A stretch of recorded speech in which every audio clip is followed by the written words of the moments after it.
흠 없고 점 없는 어린 양의 피,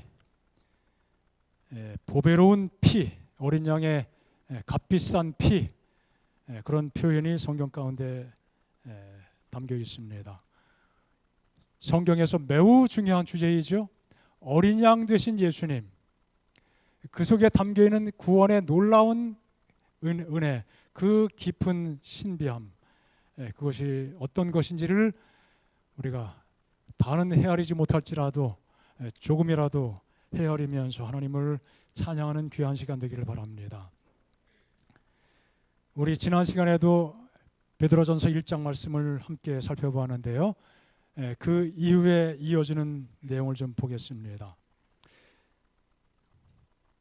우리가 대속함, 구속함을 받은 것은 은이나 금을 가지고 살 수 있는 것이 아니고 그리스도의 보혈의 피, 어린 양의 값비싼 피, 그런데 그 어린 양은 흠도 없고 점도 없는 양이죠. 바로 예수님의 그 희생을 통해서 구원받게 되었음을 말씀하고 있습니다. 이 하나님의 구원의 계획은 영원 전부터, 창세 전부터 그렇게 표현됐지만 사실은 의미는 영원 전부터 같은 의미입니다. 하나님께서 계획하신 것이고 때가 되었을 때 하나님은 그 계획을 실행하신 것으로 우리가 성경을 통해서 이해할 수 있습니다. 자, 그 은혜를 받은 사람들은 결국 어떤 삶을 추구하게 되는가? 영혼을 깨끗하게 하고 또 거짓 없이 형제를 사랑하게 되고 또 마음으로 뜨겁게 서로 피차 사랑하게 된다는 것입니다. 이 귀한 말씀의 의미를 다시 한번 살펴보고자 합니다.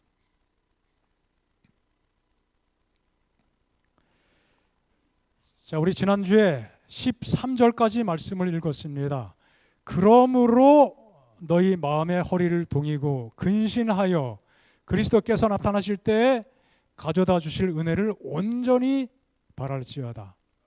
그러므로 그 앞의 내용이 뭐였습니까? 하나님의 구원의 계획은 정말 놀랍고 신비한 것이어서 누구도 연구해 보기를 원한다고요? 천사들마저도 깊이 살펴보기를 원하는 주제다. 우리에게 그 구원이 주어졌다. 값없이 은혜로 주어졌습니다. 그러므로 우리는 어떻게 해야 될 것인가? 허리를 동이라고요. 마음의 허리를 동입니다. 치렁치렁한 옷을 입고 일할 때는 뭔가 거창스러우니까 어떻게 해요? 여미고 추스르고 묻고 그렇게 하지 않습니까?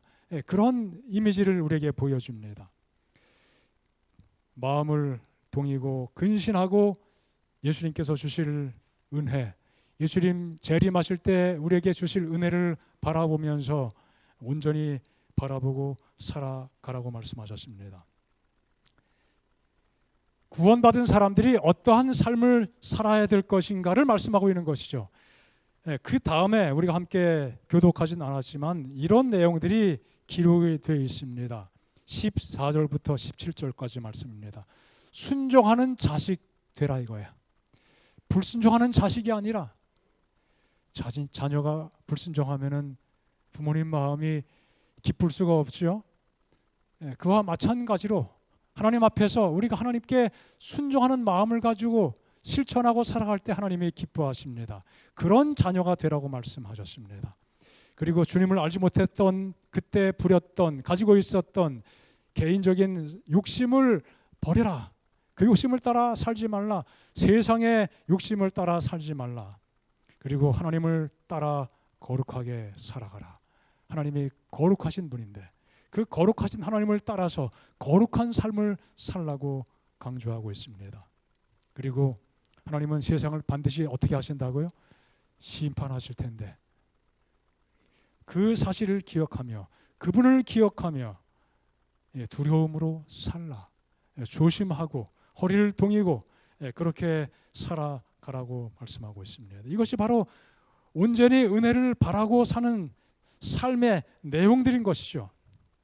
그렇지만 우리가 그렇게 살아가야 할 좀 더 구체적인 이유가 무엇인가? 그렇게 해야만 되는 꼭 중요한 이유가 무엇인가? 하나님의 구원은 정말 값비싼 것이고 놀라운 것인데 그것을 헛된 것으로 돌리지 않기 위한 것이라고 말씀하셔요.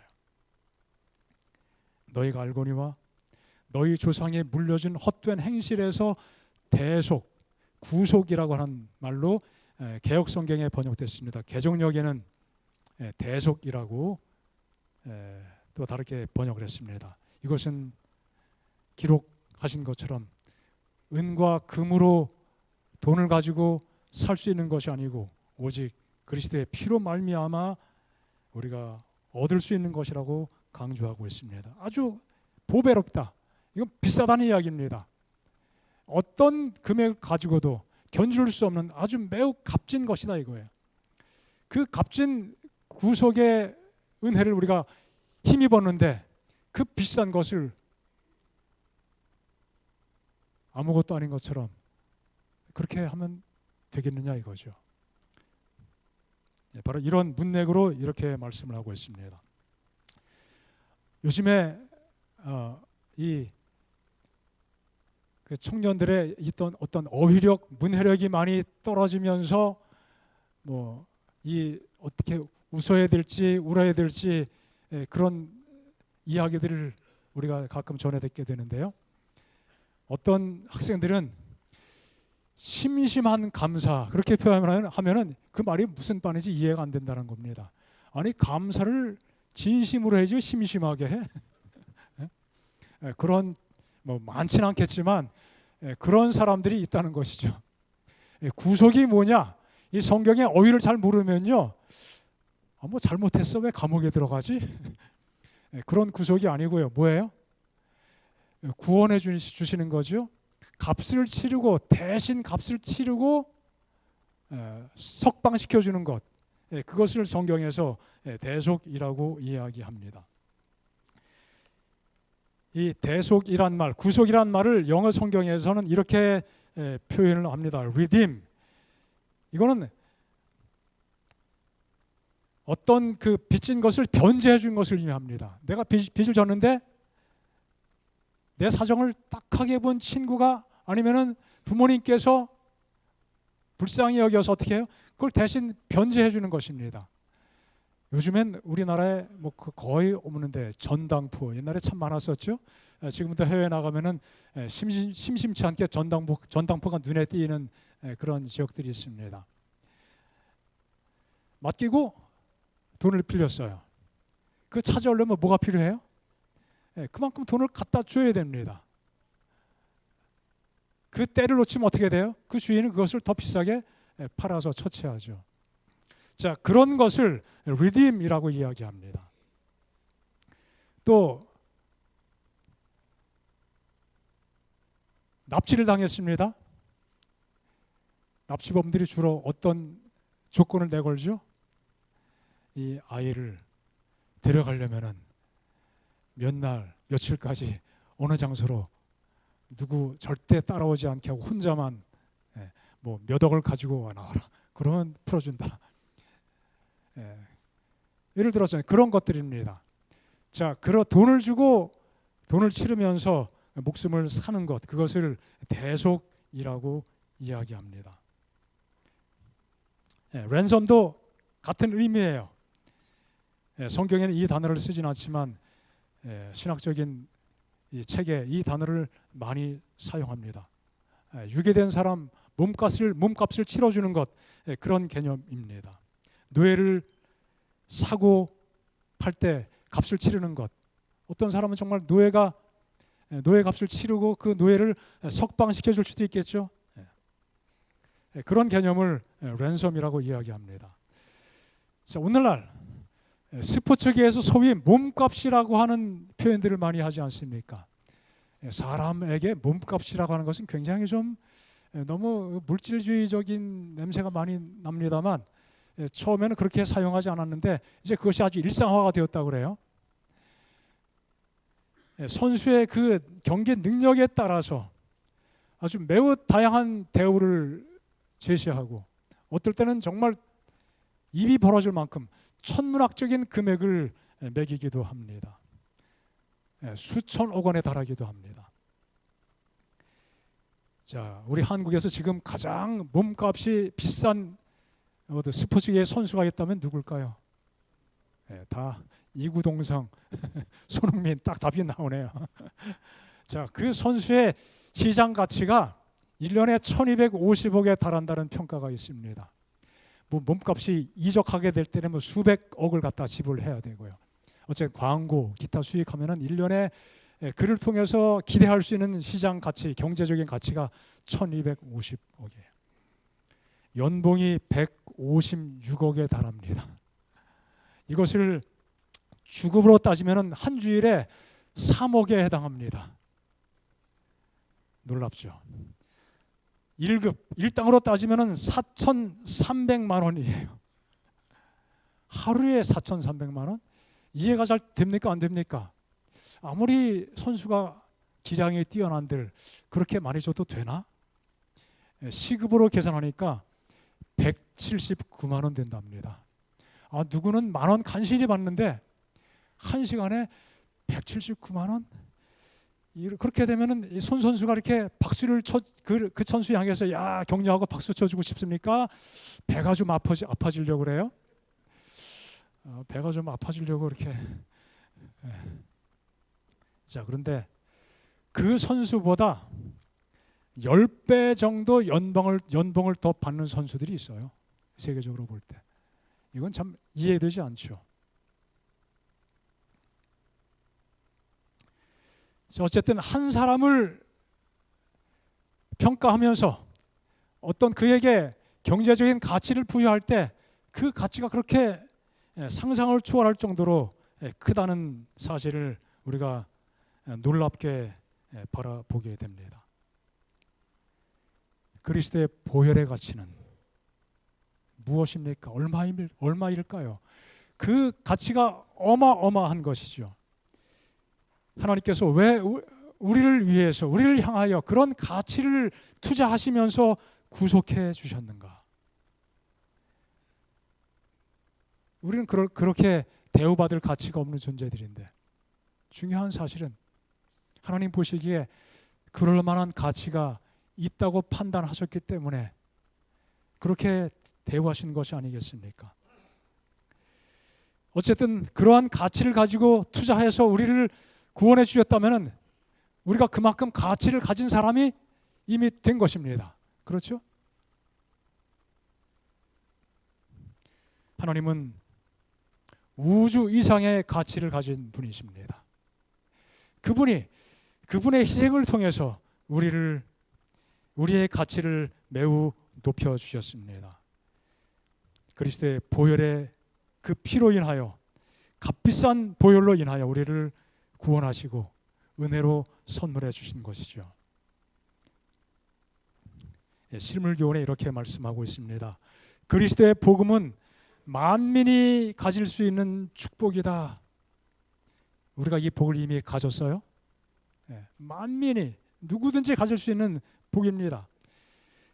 아무리 가난한 자라도 가장 부유한 사람처럼 구원을 살 수 있는데 이는 세상에 재물이 아무리 많더라도 그것을 가지고는 구원을 살 수 없기 때문이다.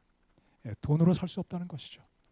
아무리 돈이 많은 부자도 그 가진 재물로 구원을 절대로 살 수가 없는데 하지만 아무리 가난할지라도 하나님의 은혜 가운데 우리는 믿는 사람들에게 그 구원이 선물로 주어졌습니다. 구원은 즐겨 순종하고 우리 자신을 그리스도의 피로 사신 소유물로서 그분께 바침으로 얻을 수 있다. 아무리 고상한 교육을 받았다 할지라도 교육 그 자체만으로는 사람을 하나님께로 가까이 나아가게 할 수 없다. 바리새인은 세속적으로 볼 때나 영적으로 볼 때 매우 유리한 입장에 있었지요. 하지만 그들은 나는 부자라, 부여하여 부족한 것이 없다, 그런 심리를 가지고 살고 그런 자랑에 빠지고 살아갔습니다. 하지만 실상은 곤고한 것, 가련한 것, 가난한 것, 눈먼 것, 또 벌거벗은 것, 그 상태 가운데 계속 머물러 있는 그런 존재들에 불과했음을 말씀하고 있습니다. 그리스도께서 그들에게 값진 진주를 제공하셨지만 그들은 그것을 업신여기고 받지 않았다. 그렇기 때문에 주님께서는 그들을 향하여 말씀하시기를 누구와 누구들이 세리와 창기들이 아무도 주목해 보지 않고 사람들이 멸시하는 그 사람들이 자기 의에 빠져서 자랑하고 살아가는 그 사람들보다 하나님 나라에 먼저 들어가겠다. 그렇게 말씀하셨습니다.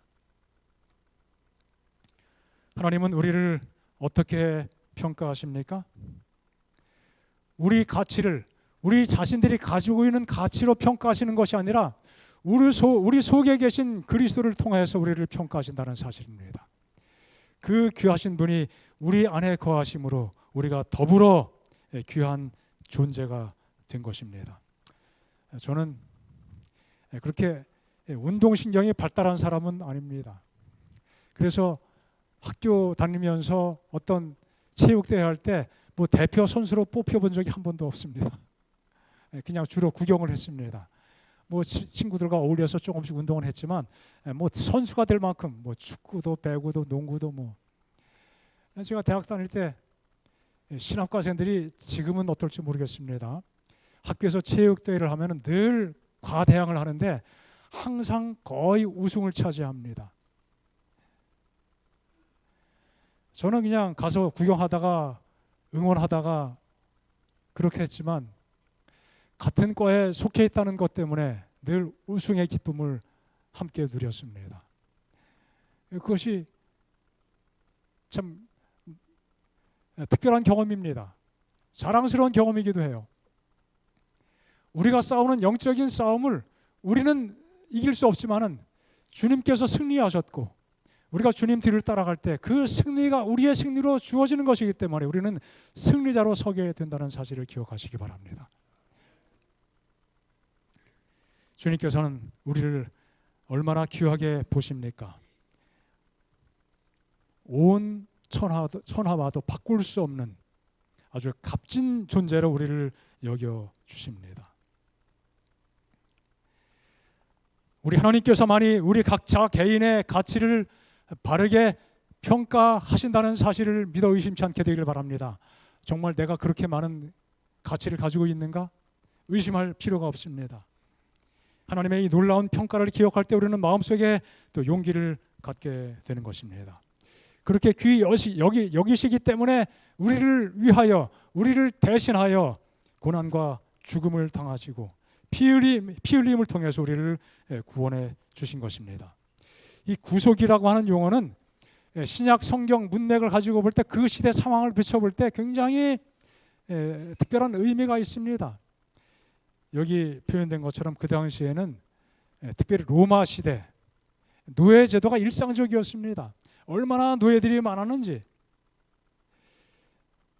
자유 시민만큼이나 혹은 그 이상 되는 숫자가 노예에 해당됐다고 해요.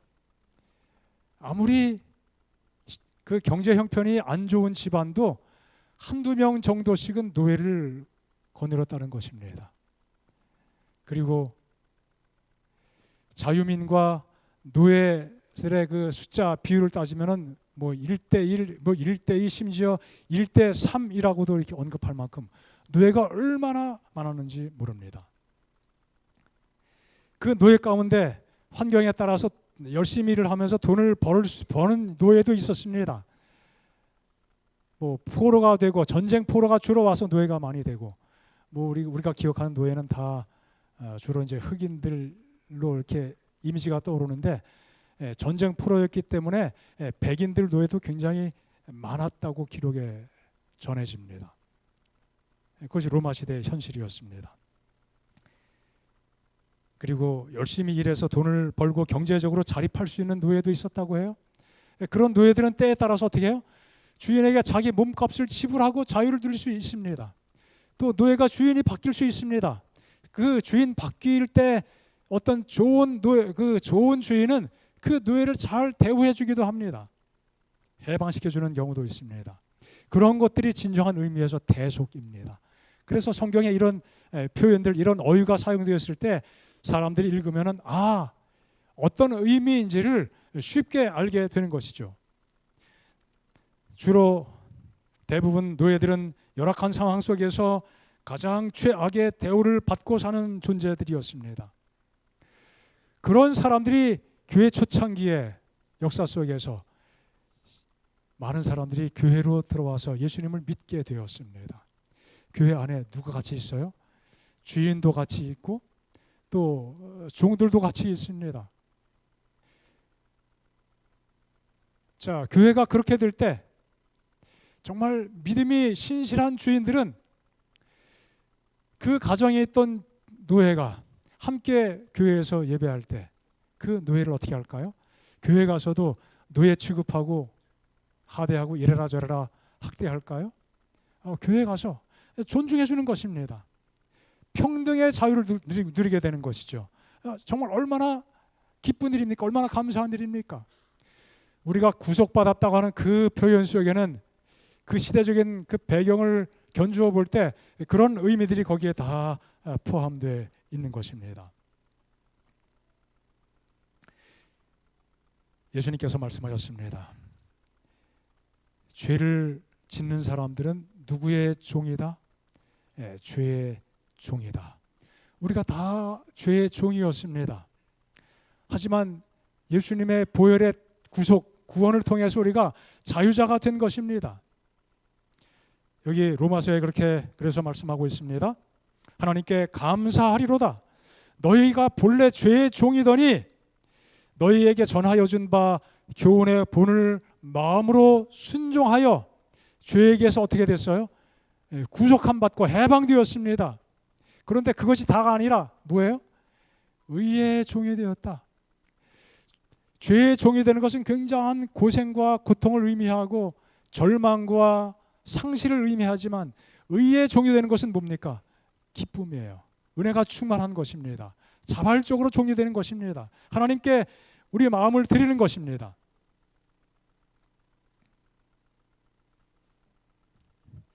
우리는 주인이 바뀌었습니다. 악한 주인 밑에서 고생했지만 이제는 정말 그보다 좋을 수 없는 주인을 만나서 팔자가 폈습니다. 인생이 달라지게 된 것입니다. 이 땅 위에 정말 말도 안 되는 일이 벌어지게 되었습니다.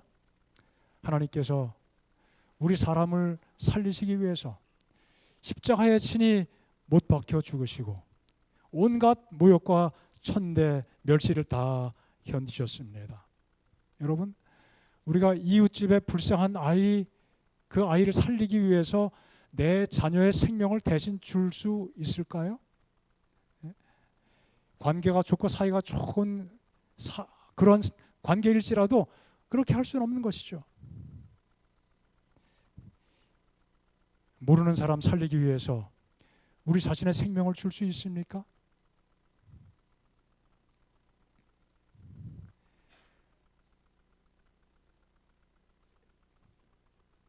제가 아는 분들 중에 자녀를 위하여 장기를 하나 나눠준 아버지도 있고 또 남편을 위해서 그 장기를 나눠준 아내도 있고 꽤 오래전이지만 저 영랑 앞에죠. 제가 누군지 개인적으로는 잘 모르는 분인데 한 성도의 생명을 살리기 위해서 자신의 장기를 하나 떼어서 나누어준 그런 일이 있었습니다. 놀라운 일입니다. 하지만 그것은 두 개가 있기 때문에 가능한 것입니다. 하나밖에 없는 장기를 떼어서 내가 죽고 그 대상이 자녀일지라도 그렇게 할 수 있겠습니까? 그것은 불가능합니다. 물론 하나님께서 구원의 계획을 세우실 때 부활의 그 특별한 비전까지 보고서 결정한 것이지만 그것은 정말 특별한 경험이죠. 하나님께서 생명을 주셨습니다. 사실 그런 부활의 그 장면까지 내다보셨지만 실제로 그것은 장담할 수 없는 것이었습니다. 만약 예수님께서 이 땅에 사시는 동안에 지금 몇 번째 언급드리는 건데 단 한 번만이라도 행동으로나 또 생각으로라도 범죄하셨더라면 우리의 구원은 없어지는 것은 둘째치고 하나님의 그 생명도 성육신하신 그 생명도 거기에 희망이 없는 것입니다. 그 모든 위험을 친히 감당하신 것이죠.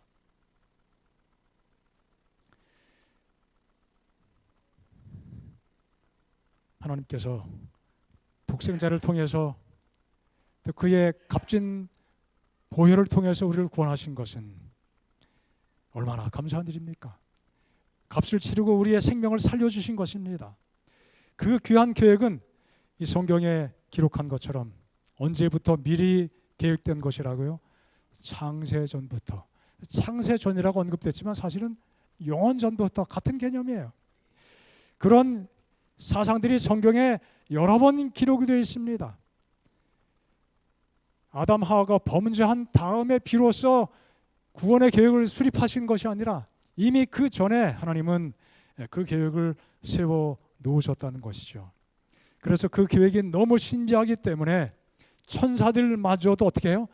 그것이 너무 심오하기 때문에 정말 더 깊이 살펴보고 연구해 보기를 원하는 아주 매우 중요한 주제, 성경의 핵심 주제가 되는 것입니다. 우린 그런 은혜를 입었어요.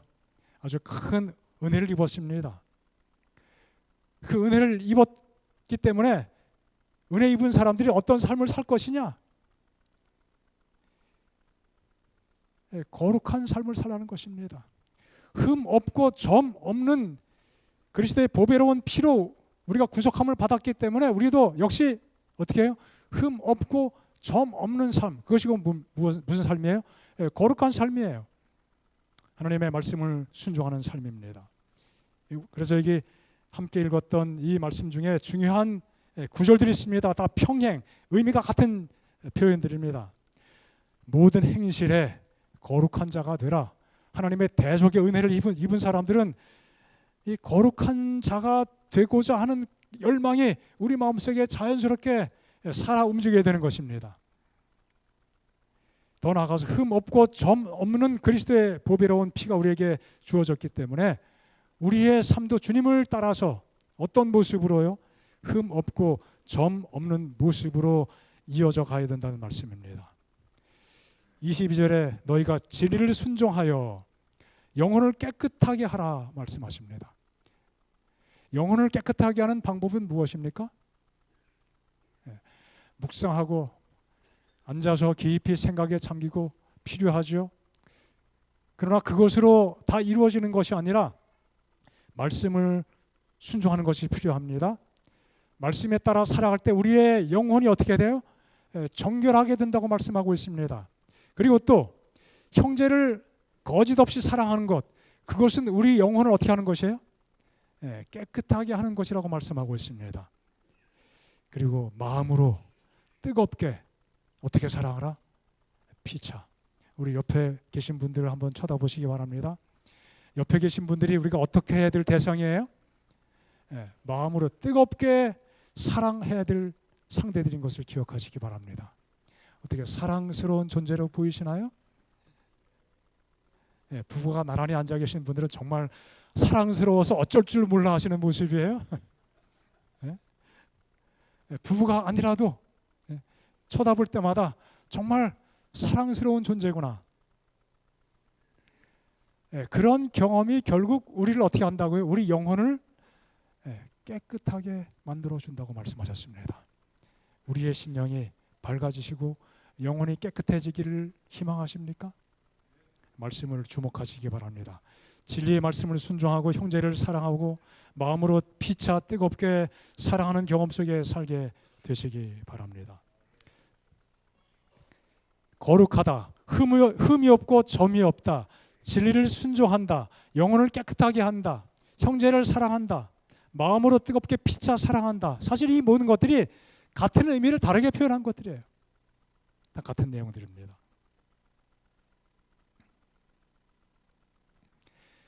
여기 특별히 주목해야 될 말씀이 있습니다. 19절 말씀이에요. 오직 흠 없고 점 없는 어린 양 같은 그리스도의 보배로운 피로 한 것이니라. 베드로가 강조하는 것이 있습니다. 흠 없는 존재, 그분이 바로 어린 양 되신 주님이라는 사실입니다. 우리의 희망은 그분께 있다는 사실을 강조하고 있는 것입니다. 흠 없고 점 없는 어린 양 하면은 가장 먼저 뭐가 떠오릅니까? 흠 없는 어린 양. 구약 성경이 머릿속에 스치죠. 제사제도, 하나님께 드려지는 그 제물은 흠이 있는 것은 드릴 수 없었고 흠도 없고 점도 없다. 그 양을 하나님께 제물로 바쳤습니다. 그리고 그 제사 제도의 가장 시발점은 물론 창세기 3장 15절 이후에 범죄한 다음에 하나님께서 양을 잡아 아담과 하와에게 가죽 옷을 입혀주신, 만들어주신 그 사건, 그 장면에서 비롯되지만 특별히 이 양이 좀 더 구체적으로 흠 없는 양, 그렇게 표현된 것은 바로 출애굽기 12장에 나타납니다. 어떤 내용이 거기에 기록이 되어 있습니까? 유월절이죠. 유월절. 애굽에서 노예 생활한 다음에 드디어 해방되던 그때 마지막 10번째 재앙이 장자들이 죽임을 당하는 재앙이었습니다. 그 재앙으로부터 피해갈 수 있는 유일한 길은 무엇입니까? 1년 된 양의 피를 잡고, 그 양은 그런데 어떤 양이어야 했습니까? 아무 양이 아니라 병들고 저는 양이 아니라 흠없고 아주 건강하고 제일 윤기가 나고 그런 양을 잡아서 그 피를 문설주와 문 인방에 바르고 그 집 안에 들어가 함께 하나님의 은혜를 간직하고 기다릴 때 천사가 그 집을 어떻게 했습니까? 그냥 넘어가게 되었습니다. 흠 없고 점 없는 양, 이것은 성경에서 끊임없이 누구에게 적용이 되고 있습니까? 예수님께 적용이 되고 있음을 보게 됩니다.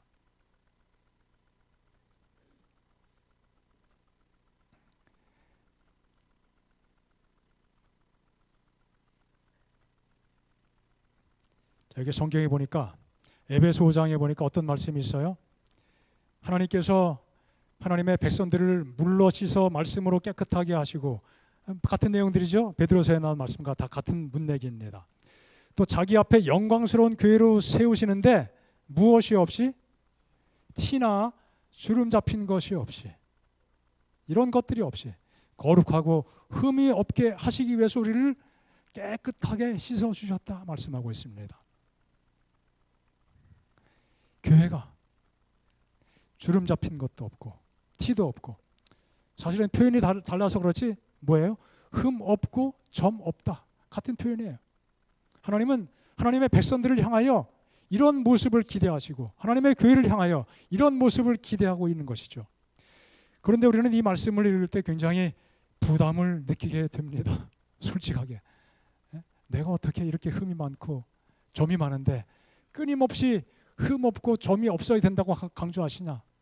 어떻게 흠도 없고 또 티도 없고 주름 잡힌 것도 없이 그렇게 살 수 있나? 그러나 우리가 이 말씀 앞에서 그렇게 좌절할 필요가 없음을 기억하시기 바랍니다. 이 모든 생각이, 모든 사상의 기초는 어디에서 출발된 것입니까?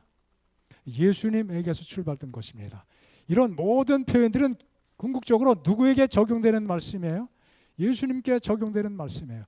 흠 없고 점 없는, 티 없고 주름 잡힌 것이 없는 바로 그분은 예수님이시고, 그분이 그런 삶을 살으셨고 그분의 그 삶의 은혜를 우리에게 나누어 주셨기 때문에 우리는 더불어 그분 안에서 이러한 은혜를 함께 누리게 된다는 사실입니다.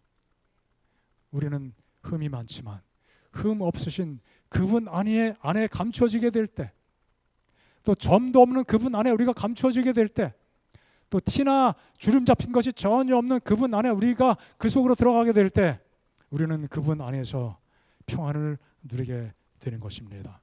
지난번에 말씀드린 것처럼 그 유월절 첫 유월절 때 그 안에 있는 사람들이 다 믿음이 충만한 것은 아니었습니다.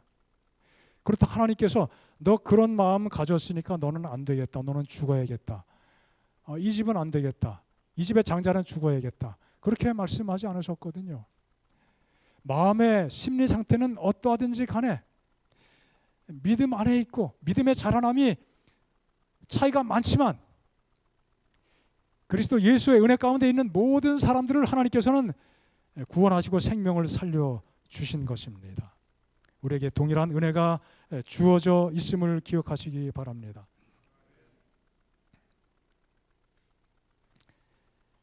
흠 없고 점 없는 어린 양. 그래서 이스라엘 백성들이 유월절 그 밤을 지난 다음에 얼마나 감격했는지,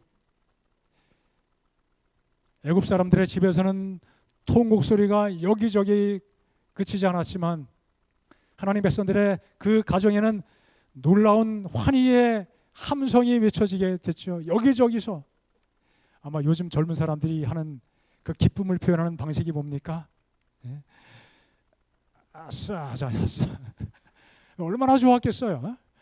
우리 집은 무사하다. 구원받았다.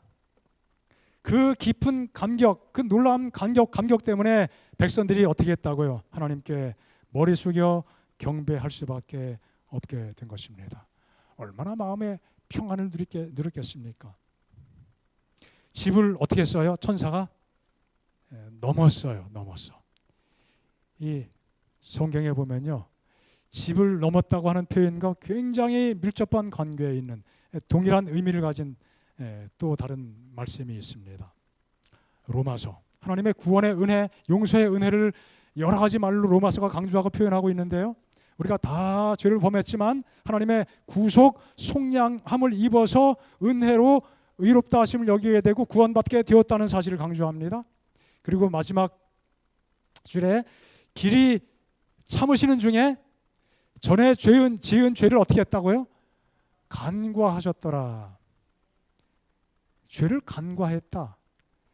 죄 많이 졌지만 그냥 못 본 척했다는 얘기인가? 그런 의미도 살짝 포함될 수 있지만 이 중요한 의미는 바로 이것입니다. 유월절 간과했다고 그랬죠. 넘었다고 그랬죠. 집을 넘었다는 표현과 여기 간과했다는 표현은 사실은 영어로 볼 때는 같은 표현입니다. 여기 말씀을 더 보면요, 하나님의 은혜 가운데 구원받았기 때문에 우리는 전혀 자랑할 것이 있다 없다? 자랑할 것이 없다.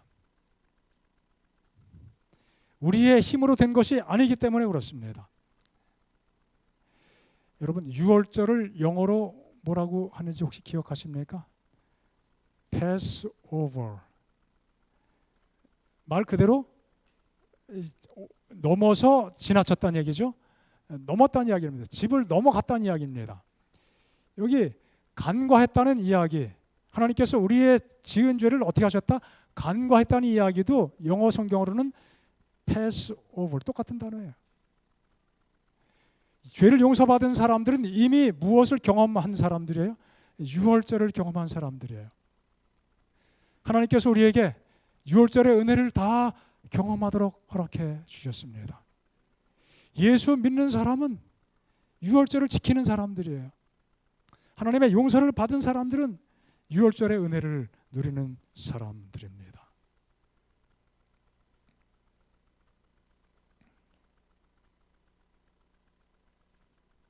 넘어갔다. 우리의 죄를, 우리가 받을 형벌을 면제시켜 줬다는 그런 뜻입니다.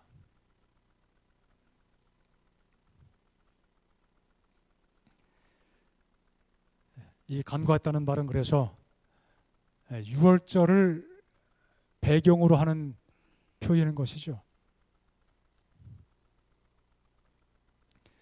유월절 때 이스라엘이 구원받은 것은 그들 존재 자체가 흠이 없고 완전했기 때문에 구원받을 수 있게 되었습니까? 흠 없고 점 없는 그리스도의 보혈의 피가 그들을 가리워 주셨기 때문에 그들이 구원받게 된 것입니다. 우리가 지은 죄, 사람들이 가진 연약한 것들을 그저 지나가 주신 것이죠. 우리의 구원이 어떻게 이루어지게 되는지를 꼭 기억하시기 바랍니다. 그것이 유월절의 진정한 의미입니다. 흠 없고 점 없는 분, 우리의 희망은 바로 그분께 있습니다. 그분과 관계없이 내가 흠 없고 점 없어야 된다는 그러한 부담을 굳이 가질 필요가 없습니다. 우리가 예수님 안에 늘 머물게 될 때 우리의 삶은 그 지점을 향하여 끊임없이 성숙해 가게 되는 것입니다. 우리는 그래서 우리가 성경에 칭의, 성화 이야기가 많이 우리가 자주 언급하고 있지만 또 성경에도 그런 표현들이 나오지만 칭의와 성화는 별개의 어떤 다른 경험이 아니에요. 여기까지는 칭의고 여기부터는 성화다. 어릴 때는 제가 그런 식으로 이해를 해서 많이 혼돈스러웠지만 하나님의 칭의의 큰 은혜 안에서 우리가 성화를 이루어가는 것입니다. 칭의는 끝이 없습니다. 늘 필요합니다. 매 순간 하나님의 의롭게 하시는 은혜가 날마다 필요한 것이죠. 끝없는 은혜가 필요합니다. 우리는 그 안에서 어떻게 해요? 그 안에서 자라가고 있는 거예요. 우리의 삶의 영역이 조금씩 넓어지게 되는 것이죠. 그런 삶을 성경이 말하는 거룩한 삶이라고 말씀하고 있습니다. 깨끗한 삶이라고 말씀하고 있는 것입니다. 이제 우리는 하나님의 은혜 가운데 그런 믿음을 가지고 주신 말씀처럼 말씀에 순종하며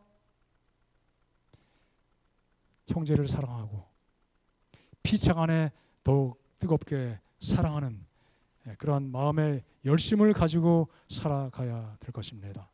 성경은 우리에게 끊임없이 우리의 이전 상태가 종되었던 상태임을 강조하고 있습니다. 물론 이스라엘 백성들이 실제로 육체적으로 종되었던 경험이 있지만 이 모든 말씀들은 우리에게도 해당되는 말씀들이에요. 결국 성경은 우리에게 그 사실을 보여주고 있습니다. 우리가 이미 종이 되었지만 하나님의 은혜와 능력의 손길로 구속의 은혜로 구속을 받게 된 것입니다. 우리는 그래서 그 사실을 기억해야 될 것입니다. 우리의 과거의 상태, 끊임없이 성경은 그 사실을 기억할 것을 말씀하시고 하나님의 은혜 가운데 속량되었음을 기억할 것을 강조하셨습니다. 종되었던 것을 기억하라. 자, 이것을 기억하는 사람이 하나님의 은혜를 더 기억하게 될 것입니다. 그것을 더 깊이 기억하는 사람은 하나님의 은혜 가운데서 정말 사랑의 동기를 더 놀랍게 부여받게 될 것입니다. 뜨겁게 사랑하라. 이것은 우리의 사랑의 범위를 점점 넓혀가는 것을 의미하고 있는 말씀이에요. 사랑의 범위를 가까운 데부터 여기서 멈추는 것이 아니라 사랑의 대상의 범위를 좀 더 확장시켜서 더 먼 데까지 뻗치게 되는 그러한 것이 진정으로 뜨겁게 사랑하는 경험인 것을 기억하시기 바랍니다.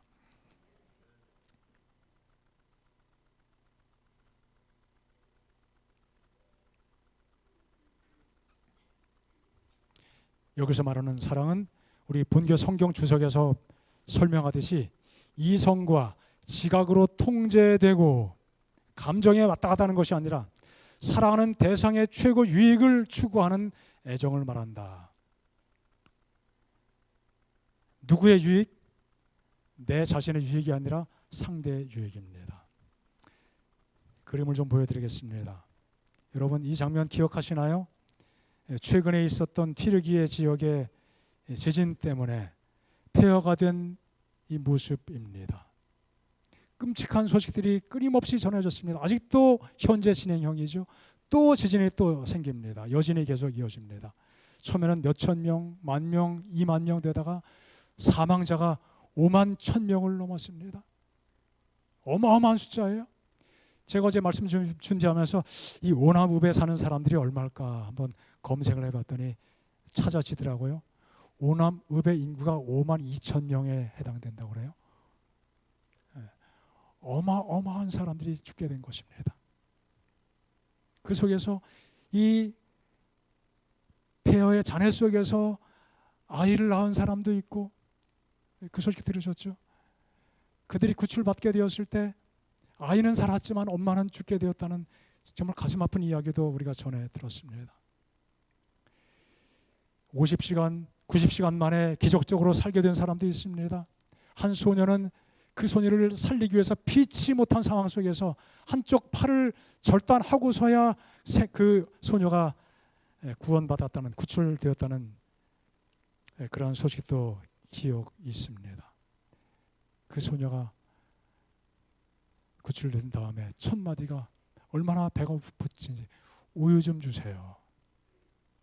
참 비참한 이야기입니다. 여기 한 청년의 모습입니다. 표정이 좀 읽혀지나요? 그 표정이 얼마나 간절합니까? 얼마나 애처롭습니까? 얼마나 또 슬픔이 묻어납니까? 혹시 내가 여기서 더 이상 구출받지 못하고 여기서 끝나는 것 아닐까? 그런 염려, 공포, 모든 감정들이 다 섞여 있는 모습을 보게 됩니다.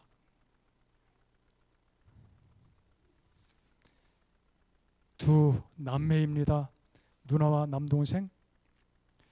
자네 밑에 둘이 깔려 있는데 동생이 이 언니의, 누나의 팔베개를 하고,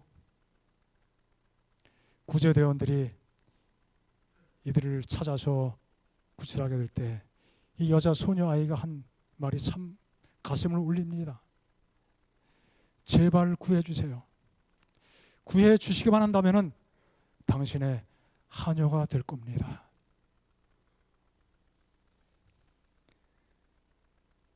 이 아이가 그 말을 얼마나 오랫동안 기억하고 정말 자기를 건져준 그 사람을 뭐 잊지 못하겠지만 말한 대로 하녀가 되어줄지는 모르겠습니다.